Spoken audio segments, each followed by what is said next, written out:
Petani padi di Kabupaten Sinjai, Sulawesi Selatan mengeluhkan penyerapan gabah Bulog. Pasalnya, Bulog dianggap tidak serius menyerap gabah milik petani. Hal tersebut diungkap oleh salah seorang petani Sinjai inisial IR. IR mengatakan sudah 3 hari dirinya bersama petani lain mengantri di gudang Bulog untuk membongkar gabah. Gudang Bulog Sinjai berlokasi di Desa Bulu Tanah, Kecamatan Kajuara, Kabupaten Bone. Bahkan kata IR, tidak sedikit gabah yang dibawa petani sudah mulai rusak. Tidak hanya itu, petani juga mengeluhkan harga yang turun. Kini harga gabah Rp4.400 saja, yang sebelumnya Rp4.800.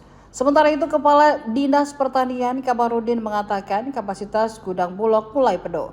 Meski begitu, Kamarudin mengaku Bulog tetap menyerap gabah petani dari Sinjai.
Download Tribun X sekarang, menghadirkan lokal menjadi Indonesia.